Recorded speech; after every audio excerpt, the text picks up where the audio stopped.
Hello, everyone. Welcome to Timeless Voyager, where the knowledge is timeless and you are the Voyager.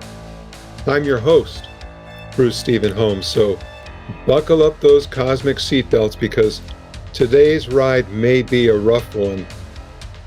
Today's guest is Jesse Blenn, coming to us from Costa Rica. Now, I know Jesse as a person who uses a device called a pendulum. He'll explain and show you his pendulum. This is not Jesse's first time on Timeless Voyager, and it certainly won't be his last. Now, Jesse seems like a normal guy from Kansas who moved to Costa Rica and bought a fruit farm, but that is really far from the truth. In fact, when he learned how to use a pendulum, his normal life changed dramatically. For example, in 2014, he began communicating with the crew of Malaysia Flight 370, which disappeared in March of that year, with 239 passengers and crew, never to be found again. And he did this using his pendulum. Now, if you missed it, you can watch the YouTube Timeless Voyager podcast number 288, called Unraveling the Mystery of Malaysia Flight 370, or you can listen anywhere on Spotify to that same podcast number 288. However, today, Jesse has a list of new topics to talk about. So we're going to talk about life after death. These are numerous experiences. Blue energy, the 9 abandoned and imprisoned survivors of the sunken Argentine submarine. That's ARA San Juan. That was the name of the submarine. He'll tell us a lot more about that. Lots of reptilian experiences, including closing portals and the giant mushroom, and his friends from Callisto. And Callisto, for those of you who don't know, is a moon of Jupiter. So without any further ado, let me bring our guest today. Welcome to the show, Jesse. Hello, everyone. Thank you very much. It's a pleasure to be here. It's nice to have people interested in experiences. This of course is just an example of a pendulum. There's lots of different pendulums. There are Hebrew pendulums and all kinds of pendulums. Anything will work for a pendulum, almost anything that can move. I've used a string of onions, done healings on people with a string of onions. So it doesn't take much. But this has a nice weight and I like something with a fairly long chain that lets it move enough that it's really visible. And it basically responds. In my case, it took a few months for it to respond very much to initially, mostly yes and no questions. But it's an access to information. I say that it's an access, in my case, to the Akashic records, which is basically all the information in the history of the universe. And I've used that to know a lot of secrets, and I haven't got any trouble yet. I've published a lot of odd videos on YouTube of my experiences and disclosed a lot of things that could be very controversial, but so far I'm still free here. I'm the only Jesse Blenn on Earth, so it's hard to hide. I do believe I have angelic protection, though.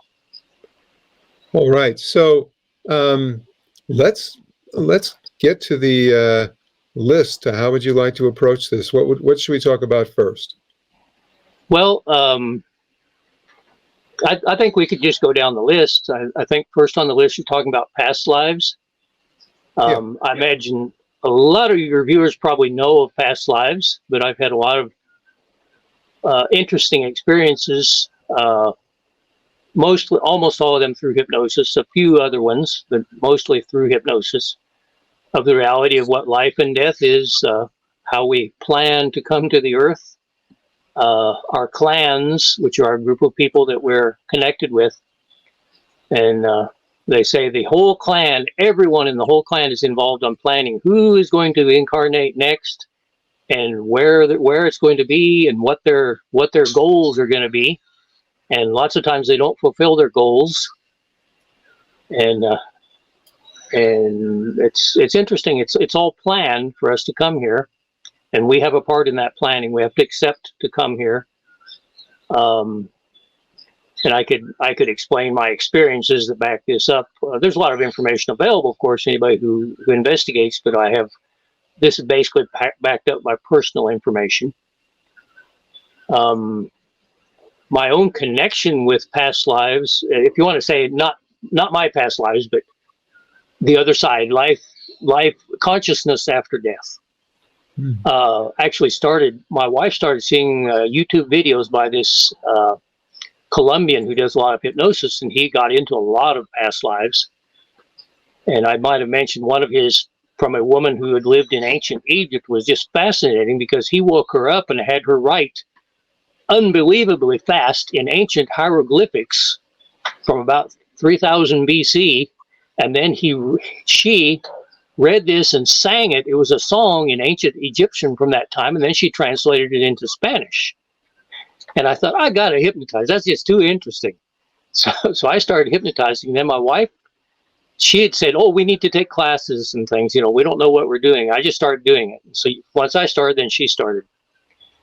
And almost immediately, we're communicating with her grandmother, who died roughly, I'm not sure, roughly 20 years ago or so. And her aunts and uncles, and not aunts, all her aunts are alive. Her dead uncles and all kinds of stuff, and started learning what really happened, what it's really like to communicate with people, if you want to say, on the other side. Most of it is friendly communication.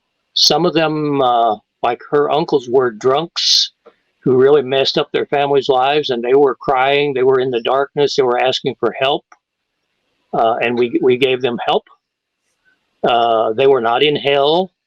Actually, nothing like they paint hell, but they were in darkness, and they were needing help. And interesting, we on this side, in this dimension, have the ability to help them. That has been brought out by more than one therapist, that we have like a special ability from this side to help people, if you want to say, stuck on the other side. Now, when you use the term stuck, what do you mean? They can die and not go to the light. So they can be, some of them are, if you want to say, ghosts. I call them stuck souls. Some of them actually attach to people because they need energy. I've talked to and have recorded, I probably have three ghosts I talked to who were stuck, if you want to say, in my wife's body, getting energy from her. So they're kind of like vampires, in the sense that they are drawing energy in order to sustain their life at that moment, something like that? Yes. I don't like the term vampire because it has such negative connotations. Of all the ones, my wife had one who was stuck to her aunt, and his first words is, "I'm a piece of trash. You don't know how many people I've killed, and I've been here ever since this." I think he used the word bitch. Was 9 years old, and I'm not leaving. And he said, "You don't know how many times I wanted to kill her, but there's two light beings that won't let me do it." That was the only negative one, that was my wife who found that one in her aunt. Did you get rid of this guy, or did you? Yeah, we did. I thought, wow, I can't even convince my kids to wake up in time to go to school, and my wife could convince this stuck soul to leave. She did it. You can really, it's amazing. Hypnotism is amazing. But anyway, that was actually the first experience, but all the other ones have been positive, and we've helped them on the way. Let's complete the point here, though. The point is that, or let me say, I'll say that I think this is what the point is. So the first part of the point is, in order for a person to be free of this type of energy, first, they have to find out that that energy is there. So they have to suspect that there is some entity that perhaps is affecting their life, let's say? I am not sure, but I think so, because the people who have been sick for a long time, had health problems and usually odd pains, they have more and more of these, what I call stuck souls. I have found up to 19 in one person, and it seems like they just accumulate over time. One of them was really interesting, and I do all this with a pendulum at a distance, right? I have recorded in hypnosis these three, but all the other ones I do with a pendulum, and I ask their name, I ask, what year they died, where they're from, what they died from, how many kids they had, man or woman, everything. I can ask everything about them. And one of the most interesting was a neighbor who had 5, and the third one was named Meh Benra from Egypt. And she was not causing any pain. The other ones were like, causing him problems, and she wasn't causing problems. And I asked, what's she doing and why is she there then? She says she is there because someone prayed for him, and they sent her as an angel to console the other spirits who were in this guy's body. And it's a totally different story. But he had 5 different ones, and it's interesting what these spirits see. This one, her name was Mary from Manitoba, Canada, and she died when she was, I think, 86, and she'd been there like 7 years. And she can see she was in his back because it caused different pains in different parts of the body, and she could see where she was. I asked, can she see the mountains? Yes. Does she understand Spanish? No. And has she seen a sign that says "Se vende," which means for sale? And the answer was yes. So she's seeing for sale signs. But I help them all to the light. And when you do that, then the energy age, which is the indicator of these people's health, always goes down. In other words, they get younger energetically. Yeah, we talked about this in a couple shows, so maybe we need to discuss this a little bit in more depth. You talk about this energy age. Why don't you give us an explanation? Okay. Real quickly, I just asked the pendulum people's ages in years, and it was giving me wrong answers. And I asked, why is this answer wrong? And it was because it's on a scale from 0 to 100 of health, where we die at 100. So I can tell people's health instantly, including my own, and it goes up and down all the time. If your energy age, I just turned 68, and my energy age is usually around 40. Evidently, my life expectancy is pretty high, but if my energy age was 80, I'd say I have a health problem. In fact, if it's 60, I'm not feeling good. The other day I was feeling really bad, and it got up to 65. But that didn't mean I have only 35 years left. It's just an indicator of my instant health. And by people who have a lot of these stuck souls who are taking energy from them, when I help them to the light, that energy age, let's say it was 60, it might go down to 43, just from helping these to the light. So I've learned the effect of different healings I do by just, as I'm doing through the healing, I'm checking their energy age to see what effect that last thing had on their energy age. And that way I can tell, these stuck souls are causing problems. They are taking energy. Now, are there ever stuck souls who hide, who do not want to be found? I haven't found those. I've found 2 that did not want to go to the light. And both of them were afraid. The one I remember, she had an abortion. Because I asked why she didn't want to go to the light, and it's a woman. I just go down the list of things. Well, did she kill somebody? But it might have been related. She had an abortion, which she now might think that meant she killed somebody. And so she had a certain amount of guilt. And because of that, she did not want to go to the light. She was afraid to go to the light. But I convinced her, if you want to say, basically talking to her, through the pendulum, and I say, do you understand this? And the pendulum would answer yes. Okay, now will you go to the light? And finally it answered yes. And she went to the light. That was a woman from South America. I can't remember which country. Let's talk. Is this okay? Let's move to another one. Yeah. That's, for example, my wife's uncles.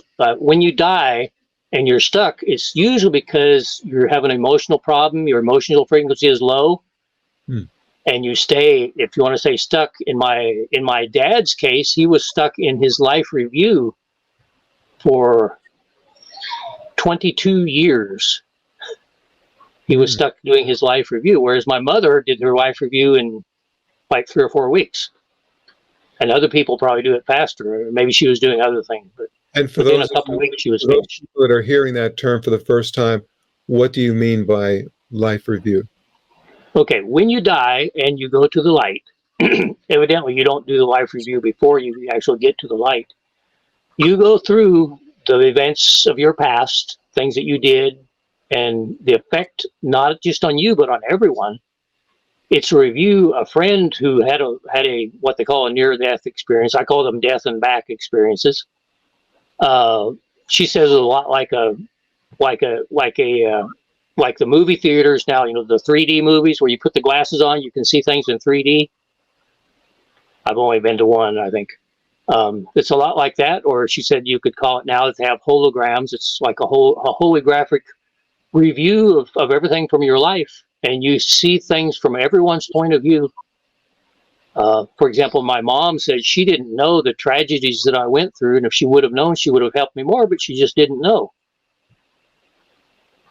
And a lot of things, and then when there are deep experiences that you didn't learn what you should have, you oftentimes have to review them again and again to try to get the sense of them.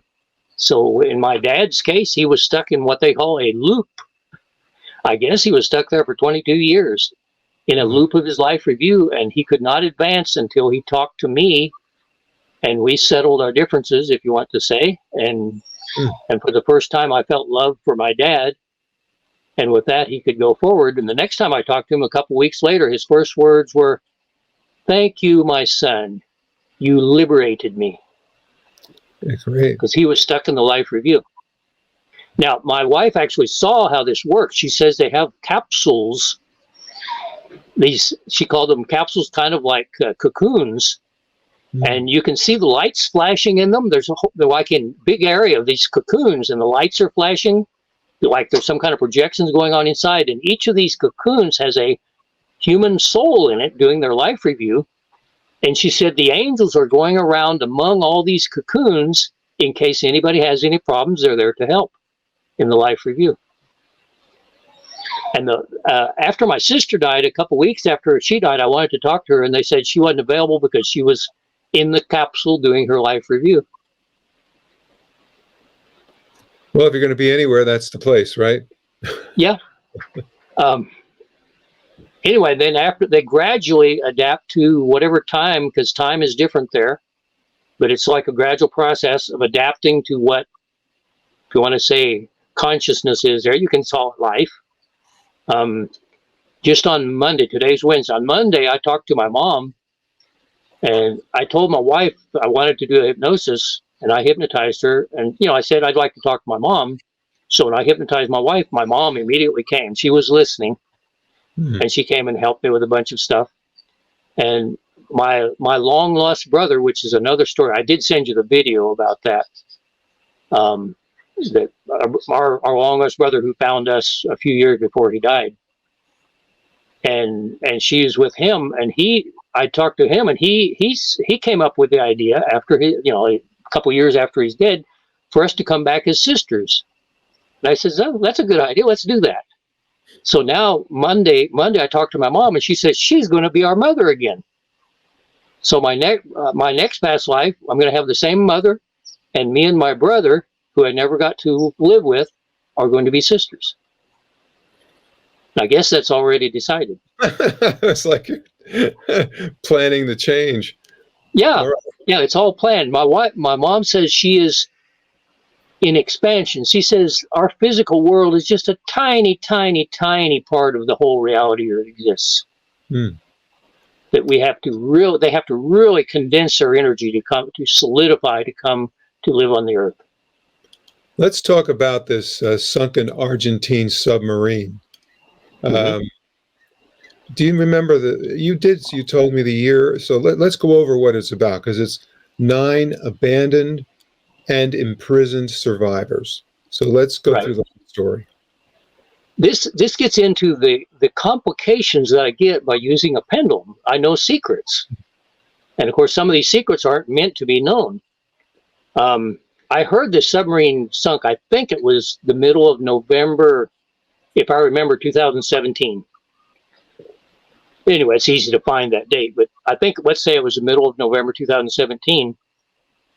And I heard it on the news, but I didn't do anything about it, of course. 10 days later, a friend wrote, he says, 10 days ago, the ocean swallowed up the Argentinian submarine ARA San Juan. What does your pendulum say? And I thought, well, okay, the first thing, I can see if there's anybody alive by their energy ages. So I connected with everybody on the submarine. I just asked, the interesting of the pendulum does math. I asked, what is their average energy age? And the average energy age was, let's say, 76 or something like that. And I said, okay, that means if all of them are like that, they're not very good. They may be running out of air, but also it could be that some of them are dead and some are alive. So I asked the lowest energy age of anyone, and it was like 30-some years old. They said, okay, that guy's alive. So I went down a list and made a list of 9 people who were alive. 2 of them were in pretty bad shape in their 90s. And everybody else was dead. Okay. Now, I happen to not mention names, live with someone who has visions, and I just connected with these people just to see what they're feeling, and what she saw without telling her what I'm connected to. What she saw was fire, like an explosion, which was when their submarine was torpedoed. Okay. The government tries to claim that they were having battery, which they were. They did have some battery problems, so they thought, well, they just had battery problems, ran out of power, and sunk. They don't want to admit that there was any, physical major damage to the submarine, because they were spying on the British in the Malvinas Islands, which they weren't supposed to be doing, and they wanted to keep that covered up. And the British wanted to keep it covered up too, to not go into another war. So they just all agreed to keep it quiet. So when that happened, they sent ships from 13 different countries to look for the submarine where they knew it was not at. They knew very well where the submarine was, but they had no plans to rescue anybody. Okay, so I asked, where are these 9 people who are alive? Where are they? Okay, well, I said, well, okay, if they're in the submarine, first I'll ask where the submarine. The submarine was at 206 meters below sea level, according to the pendulum. I got out the map. That's how deep the ocean is there. They were sitting on the bottom of the ocean. Okay, I asked what altitude these people are at. They were at, the actual number it gave was 2 meters, whereas probably 1 meter would be more accurate. But they gave me 2 meters. Okay, and I asked how far away is the farthest one from each other, and they were within about 10 or 15 feet of each other. I said, okay, well, they're on the surface of the ocean within a few feet of each other. They're in the life raft, and they'd been there obviously now for 10 days, and they were there for like a couple more weeks, according to the pendulum, right? All this pendulum is the only one inventing this. There's all kinds of theories, and they've sent ships to look for them where they know damn well that they're not, because they don't want them to find it with the giant hole in it and have to find out, well, who torpedoed the submarine, right? So it was all planned by the few who knew the truth, right? And it was like a couple weeks later, I asked the probability of them being rescued, and it wasn't very high. It was like 45% probable that they would be rescued and all of them alive. And then roughly a week later, I woke up with the idea in my mind, they're on land and we have to send them pizza. I don't know where the pizza idea came from, but they were on land. I got out printed out an Argentinian map and found them where they were. They were in a place called Carmen de Patagones. And that's a very rural area. There's a river that comes down to the ocean there. It's just a rural, fairly far south rural area. There's some kind of irrigation canal or something there. Which island is this?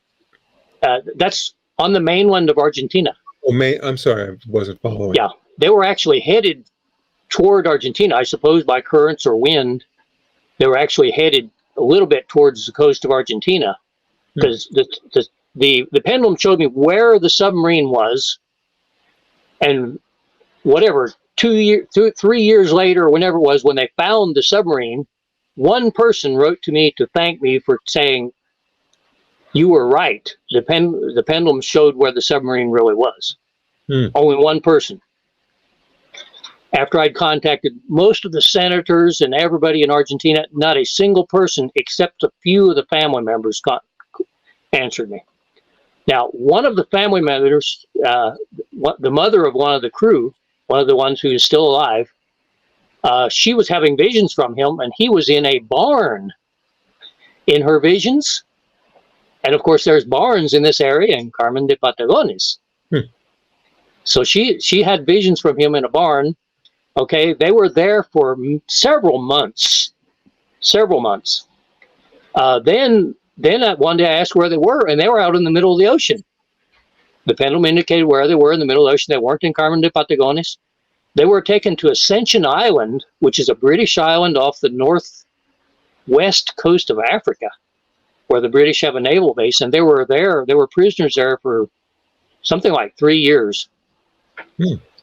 They were okay. One of them died there, but not, he was, from some health problem.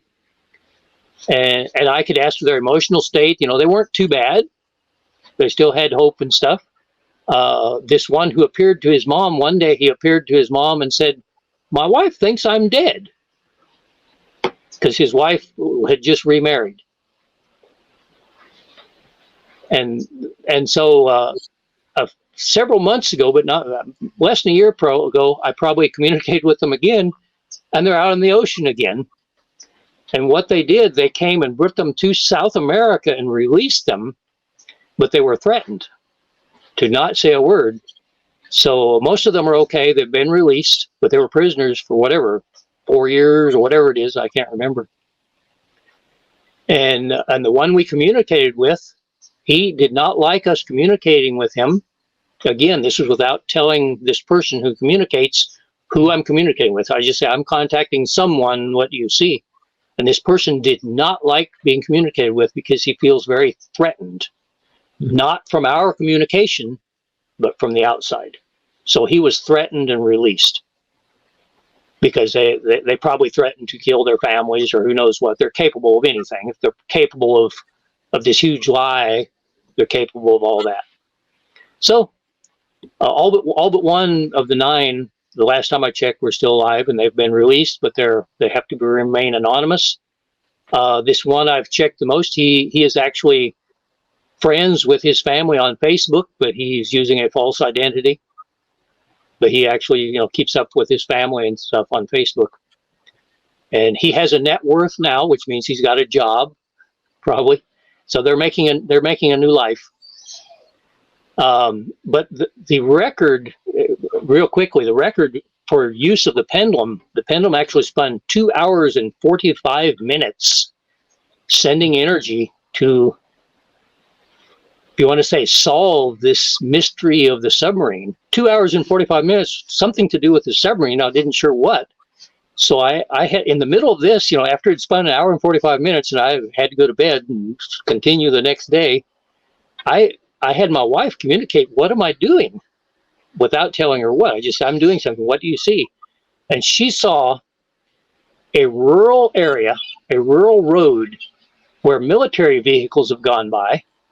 But when the military vehicles go by, everyone hides in their houses because it's safer if you don't see anything. And then she saw one of the soldiers, and she says, "He's got cold. It's green. It's like summertime, and it's green, but it's cold. And they have on cold weather, like earmuffs and stuff like that for the cold." And she says, "That's odd. He's a Latino." So she was seeing one of the Argentinian soldiers, who is probably one of these guards there in Carmen de Patagones. And she wondered, "How am I seeing this?" And she turned around and she saw the body of a spotted dog. She was communicating with a dog on a rural road in Argentina, seeing a military, the road to a military installation, without even knowing what I was asking her. Okay. Now, what did that do? Okay, well, I don't know. I asked, where's the submarine? Well, after a while, the submarine was out in the middle of the Atlantic. And I asked I thought maybe it's just drifting, right? What's its depth? And its depth was positive 15 meters, which is like 650 feet. It wasn't underwater drifting. It was on the deck of a ship. And they took it and they dumped it in one of these really deep holes off the coast of Africa.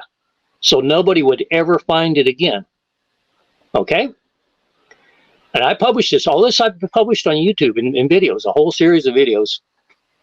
And like a year later, they found the submarine right where my pendulum had originally said it was. So one of the family members wrote to me, mad, if you want to say very mad, saying, you know, how can you live with yourself? You were telling us it was in this hole off of Africa, and here they found it off the coast of Argentina. So I had to ask the pendulum, how far did that submarine travel in the last year? And of course, in the last year, theoretically, it had been stuck on the bottom of the ocean, right? It, according to the pendulum, it traveled 15,400 kilometers. And I asked how many angels were involved in that, and the answer was 240. So according to my crazy pendulum, by me sending 2 hours and 45 minutes of energy to solve the situation of the ARA San Juan submarine, 240 angels retrieved the submarine from a deep hole, 4,000 some meters deep off the coast of Africa, and returned it to where it sank. That did not solve the problem, but it gave the evidence that they needed if they want to solve the problem. So they sent down cameras to take pictures, and they made such blurry pictures that you can't tell what the submarine really looks like. They probably avoided the hole from the torpedo. Very interesting. Nothing really happened, but my life was complicated for 3 years because my pendulum told me they're survivors of the submarine. And I did help them. I did some healing for them and stuff, but other than that, I didn't really solve anything. But it's the odd experiences you get into when you ask odd questions. Let's talk about the moon, Callisto, moon of Jupiter. Okay. This is really interesting because one of my workers, he remarried. His wife left him, really for good reasons, but he moved in with someone else. They eventually remarried, and this woman had a little boy who was 9 years old, and I got to be friends with the little boy, and he, among other things, he said he used to have some friends who were two brothers from another planet who were really good friends, but he hadn't seen them in years. And he didn't remember much about them because it had been so long, you know. So he had this big fear of dogs, and when I wanted to hypnotize, I saw that he had this big fear of dogs, and I asked his mom's permission to hypnotize him, and the mom was there during the whole hypnosis, and I hypnotized him to help him theoretically, which I probably did, help him with his fear of dogs. And I hypnotized him, and the first hypnosis I did, right, just kind of imitating the videos on YouTube. And I hypnotized him. He went back, remembered where his fear of dogs came from. I probably helped him a lot with that. And I said, wow, he's remembering stuff when he was a tiny baby. I'm going to see if he remembers his invisible friends. So I said something like, okay, you told me about some invisible friends you had from another planet. I'd like to know more about it. And as soon as I said that, he said, real Coco, you're my best friends. I miss you so much. Please come. I need you. I need you. And he's almost going to cry. And I wanted to settle him down. So I said, well, let's wait a while. Maybe they can come, maybe they can't. And if they do, maybe it'll take a while. And let's just wait, and let's wait a little while and see. So he calmed down. And of course, he's there hypnotized with his eyes closed.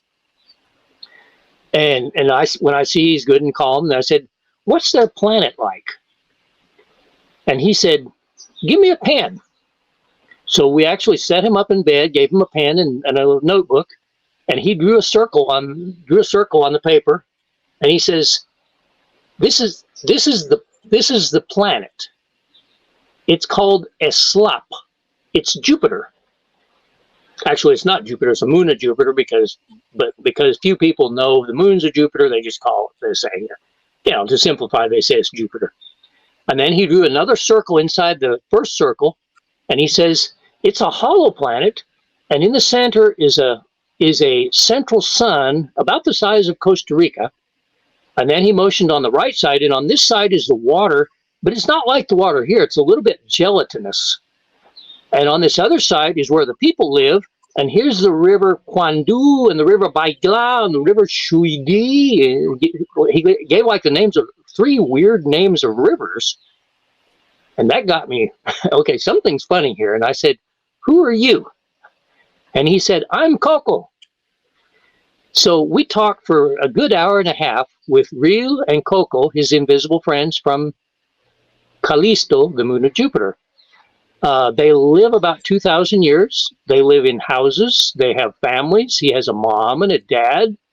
At that time in our years, Real was 38 and Coco was 32, and they had a little sister who was 3. They had the mom and dad. In another hypnosis, which I have recorded and is on YouTube, his parents' names come out. They drew pictures of their parents. They wear clothes. They look very much like normal humans, except the dad had his hair. If it wasn't went to one side, I'd say he's one of the pointed heads, but his hair was like off to one side, like a pointed hairdo. And the mother wore a skirt.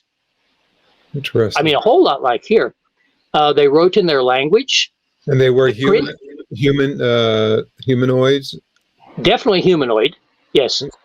I asked what's the main difference between them and us, and he said, well, the first thing you notice is the pupils of our eyes are white. But he drew his dad. Now, they drew pictures and lettering as if they're about Diego's age, which maybe at that time 9 or 10, like little kids. And the pictures they drew were little kid pictures, fairly good, but not artistic. And he drew a picture with his dad with his hands up in the air.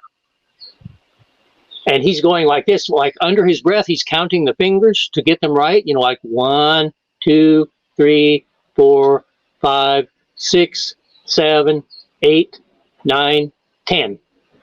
He goes over to the other side and does the same thing, 10 fingers. So they have 10 fingers on each hand and 12 toes on each foot. They can chop trees with the edge of their hands. Yeah.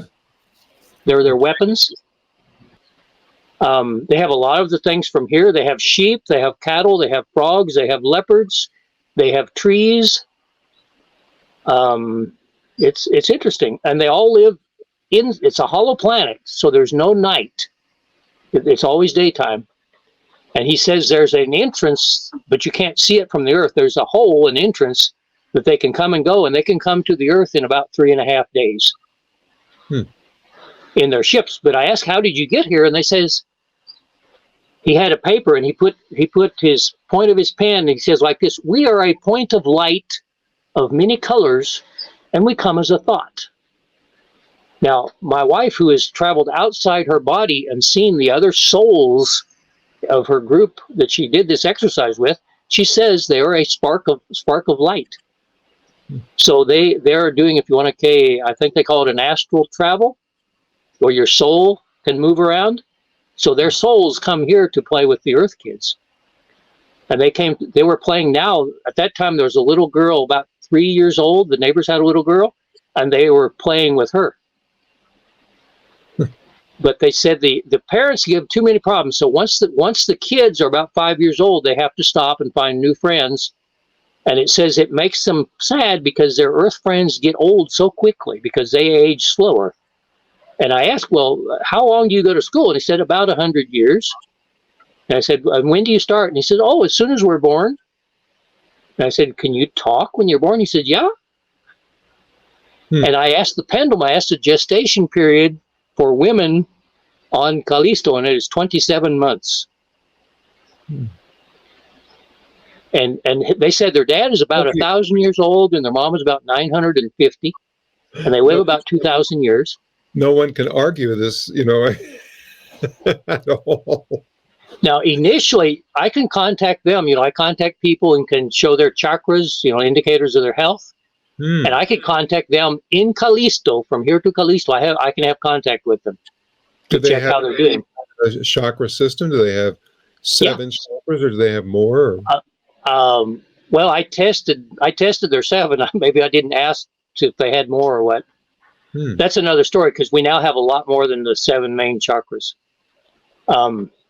Our aura in 2014, our auras grew, and we were given, let's see, I can't remember now, 3, 4, 5 additional chakras. And that was from this huge influx of divine energy. It was in April of 2014, which is basically the same time that the Malaysia airline jet disappeared by coincidence. Anyway, so initially I could not contact Rila and Coco's dad by pendulum because he resisted. I can only contact people, if you want to say, who let me contact them. But after the second session, when I talked more with them, and let's say we got to be more friends, then I could contact their dad also. So I say because of that, he's now let me in. One interesting thing is I ask, is there any violence on your planet? Oh, and they say the planet is governed by the wise men, los sabios, the wise men. They're the ones who govern the planet, and they teach us how to live. Which is a whole nother story. And I asked, is there any violence on your planet? And he says, no, not really. But one time they decapitated an earthling. And I didn't ask more about that because I thought, okay, I don't really want the little kid to tell how, to relive them decapitating somebody. And, but when I'm about to say goodbye, I ask about his grandparents, and they say, an earthling came and killed my grandpa. So they decapitated the earthling. And I asked the name of this person who did that violent act, and it was absolutely German. It would not give me their last name, probably because it was dangerous for me to delve deeper into that. Probably. It would not give his last name. His first name was, it wasn't Hans, but let's say Hans or something that, automatically say that's a German name. And, well, now you've opened up an entire can of worms because that's the Nazi presence in outer space. Okay, that's where that comes from. Yeah, which is another story. Absolutely. I guess we'll have to get onto that one with the next show. But maybe we'll mix it in with some of the reptilian experiences you have. Yeah. Anyway, so Diego, the little boy, wanted to see them. So I told them, and I'm talking to them, right? That Diego actually leaves his body and is off to the side. His soul is off to the side, out of the body.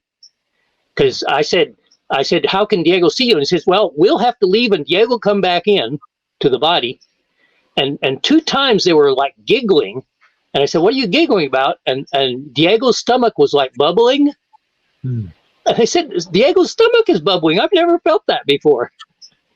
So they were feeling what things that were happening in Diego's body. Diego was off to the side waiting to come back in. And I asked, how can Diego see you guys? And he said, well, we'll have to leave and Diego will come back in. And then you get him up and take him around the house and he will find us. So the mother and sister and I, waited for Diego to come back in, woke him up, and took him around the house, and he found them. He saw them, and they hugged. And, of course, what we see are him hugging air. They say because they're invisible, people come and sit on them. So what they do is they get out and sit on the people. And when Diego hurt his head on the road, and it was bleeding a lot, they put their hands on his head so he wouldn't bleed so much. And when he fell off the inner tube in the river, they pushed him to the side to keep him from drowning. And one time a snake was going to bite his mother, and they stopped the snake. Good to have friends in those places, I guess, huh? Yeah. Oh, and they said they have a friend from China who gave them this meat to eat and told them it was chicken, so they ate chicken, and then they found out it was dog, and that they feed the dog bones. Giving bones to dog is like almost nauseating to the extraterrestrials. The idea of giving bones to a dog for them to eat is like nasty. So they were feeling nasty because they'd ate dog meat that was fed bones. But they said that friend from China died from dengue. Let's see if we can finish this off. Yeah. You say that there's lots of reptilian experiences, including closing portals, and then you talk about the giant mushroom. Let's see if we can get that today. Okay. I had heard of reptilian shapeshifters and the reptilians and stuff. This is like those big conspiracy theories on the internet that most people, they call them people with tinfoil hats, inventing stupidity. Well, I didn't know how true it was until, as in one of my other sessions, I described the person who started to shapeshift in front of me, whose face melted. And with that, I believed in reptilians. Absolutely. She was transforming into a reptilian, just didn't make it very far. And her human face came back on. So when I started using the pendulum, I made it the goal to use it every day and ask new questions. So one time I was at my farm here, and I said, well, people talk about portals. I'm not really sure what they are, but in movies, they're these like a blurry thing you can jump into or walk through and you go somewhere else, right? Like a way of getting somewhere else. And I just asked the question, how far from me is the nearest portal? And the answer was 5,200 meters, which is roughly 3 miles. And I asked, is it toward San Isidro, which is inland, or toward Dominical, which is the coast? And the answer was it's toward San Isidro, which means it's basically east, right? And I thought, well, let's see. Wow, I can ask where it is. Now I've got it down to a 5,200 meter semicircle, but let me ask on degrees of a compass at how many degrees it is. And I go down the list. The pendulum absolutely does multiple choice questions. I just go 10, 20, 30, 40, 50 degrees and watch it respond. And it indicated 170 degrees, which is not quite due south. So I have a local map, a local topographical map that has the level, the elevations and stuff. It was the only detailed local map I had. And I got out the map, and it indicated it on the map at 5,200 meters away, right on the real steep hills there above the beach, probably in the middle of the forest. And I could probably go there, but it might be kind of hard to get there through the woods and the steep mountains and stuff. And I'm thinking, well, okay, now I know where it is. Whose portal is this? And I have no idea who has portals. So I thought, okay, maybe the lunatics, which means people from the moon, right? NASA, I don't know, the Martians, the demons. Didn't answer yes to any of those. When I said reptilians, yes.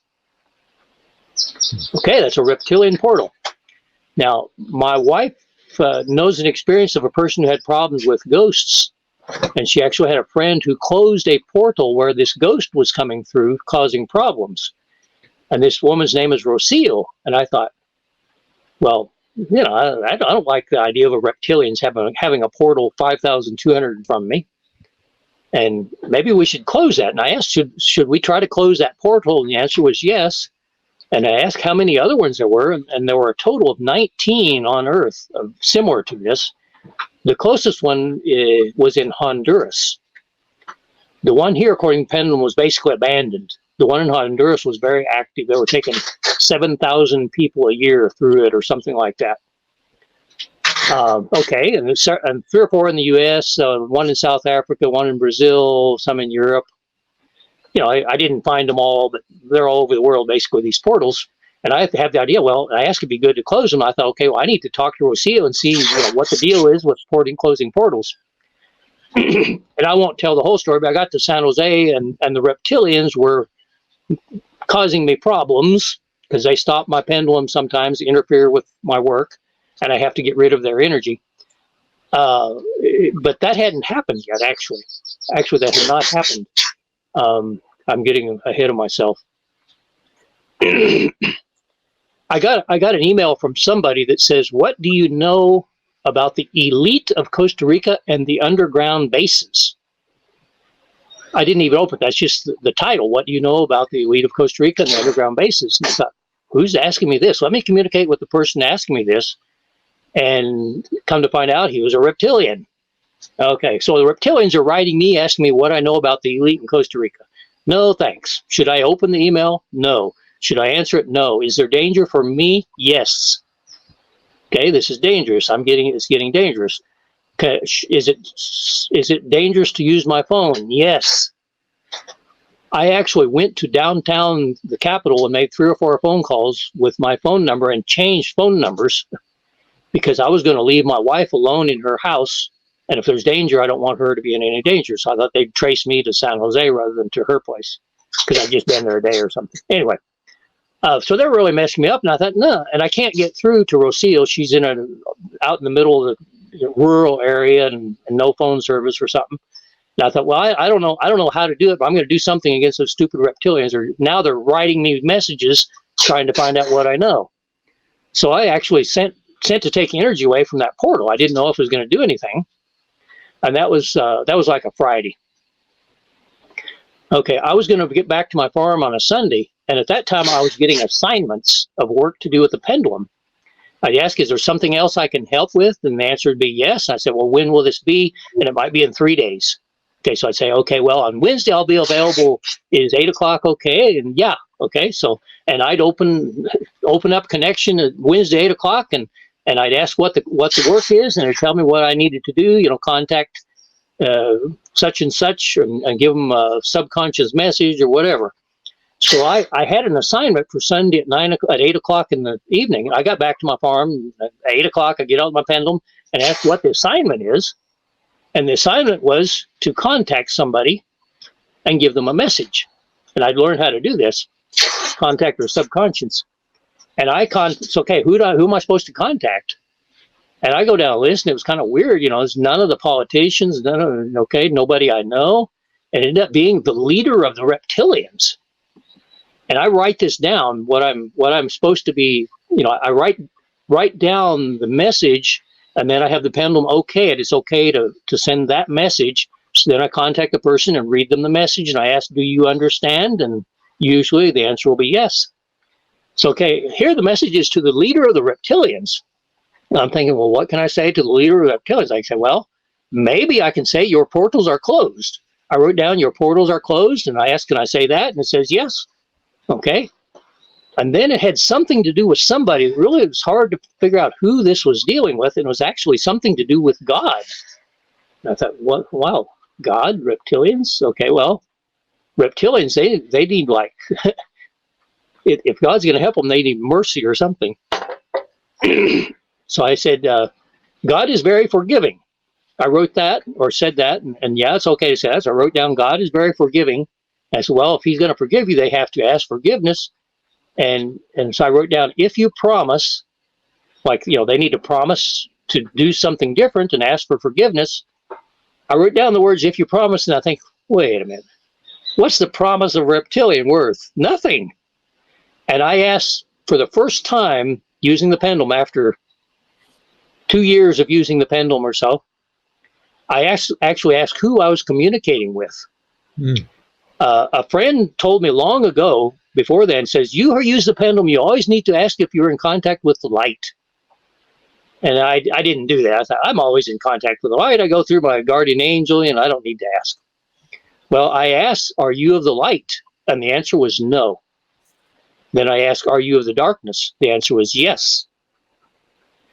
And when I saw that, okay, I'm communicating with the darkness. They're trying to trick me, since I did close their portals, they're trying to trick me into opening them. So I sent to take away all their energy. I basically did an exorcism on all these. And I thought, that was probably the scariest moment, to know that I'm directly communicating with the reptilian leaders through using the pendulum. And I, as I was kind of tired from the trip, and I said, I'm going to sleep, and I'll check this tomorrow. So the next morning, I had to take away all their negative energy until I had contact with the light. When I said I have contact with the light, then I said, okay, I'm going to bed.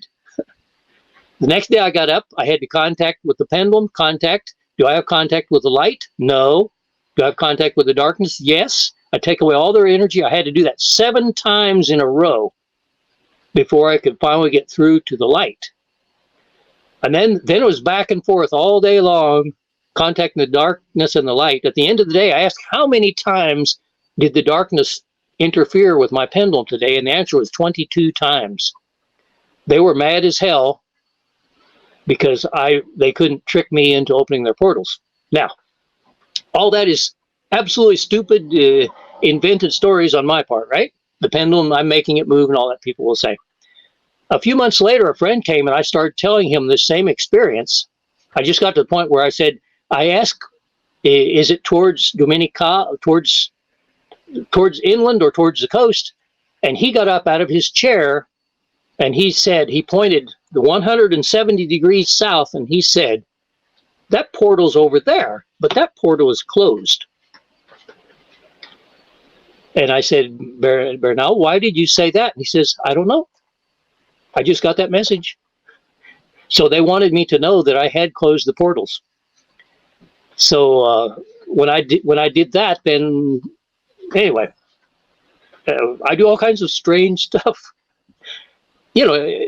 People who are listening, if all these things started to happening to you, what would you do? Well, in my case, I found out so far I have nothing to be afraid of, and it makes life really interesting. And it makes a lot of people think that I'm crazy, which is fine with me. Okay, I had many other experiences with reptilians, of course. Most of them exorcisms. They stopped my pendulum. 61 of the 100 U.S. senators were controlled by reptilians. But that's another story. The blue energy. I do hypnosis, and I have some neighbors. They're actually living in Costa Rica, but they're from California. And they had left back to California to work, and they left somebody watching their house across the street from my farm. And I saw him on the road. He was a Canadian. I heard he was a Canadian. And like a couple of days later, he came over and said, I heard you do hypnosis. And I said, yeah, is there something you want to investigate? And he said, yeah, I was he lived in Vancouver. I was in Vancouver, and all the time this word AZUL was appearing to me. And my friend says, it's the blue color in Spanish. That was quick, easy to find out, but it's just so perplexing. What does the word azul have to do with me? He's just totally perplexed. And he also wanted to know what the number 40 had to do with him. I guess he's into numerology, which I'm not against numerology, but I don't understand it. I'm too busy for numerology. But anyway, he wanted to know about the number 40. And so I did a hypnosis. And he is a guardian. He came to incarnate on the earth, of course. He feels like he's not part of his human family, like he's kind of an outcast. Like he feels different than all the rest of his family. Not that they get along bad, but they don't understand him and things like that. I'm guessing he was around 30 years old or so. And he was traveling the world. He was going to just go all over the world and see the world.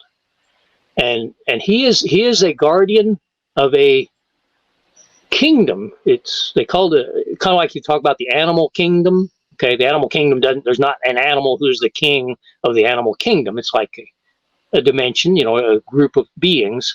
Well, he is the guardian from a kingdom that doesn't have humans. It's just plants and animals where there's no duality. There's no good and bad, no evil. And he's the volunteer who came to the earth to bring a blue energy. And they say he is going to put that blue energy in the oceans in 7 places. And that blue energy is going to propagate and fill the oceans. And he said the earth is full of a ugly, dark energy of hate and violence and greed and selfishness and all this. And that blue energy is going to multiply in the oceans, and then it's going to start coming out of the oceans and get rid of all that ugly, dark energy that is controlling the Earth. And I thought, wow, that sounds cool. And they said that he is the only bringer of this blue energy, but there are 6 others who will be cooperating with him to safeguard or protect the other 6 places that he's going to put this energy in the oceans. And I asked, okay, when's that going to when is this going to start coming out of the oceans? 2017, July of 2017. And I asked, when's it going to start coming out of the oceans? And he said, in about 2 years. And I'm thinking, in November of 2017. And I said, how long is it going to take for it to really change the Earth? And he said, about 2 years. And I'm thinking, okay, November 2017 to November 2019. Oh boy, the U.S. elections are in November. November 2019 is more or less when everybody's declaring that they're going to be a candidate, and the politics heats up for the presidential election a year later. And I asked him, well, what's politics going to be like after that? And he said, oh, it's not going to be anything like it is now. They're just going to be mere administrators.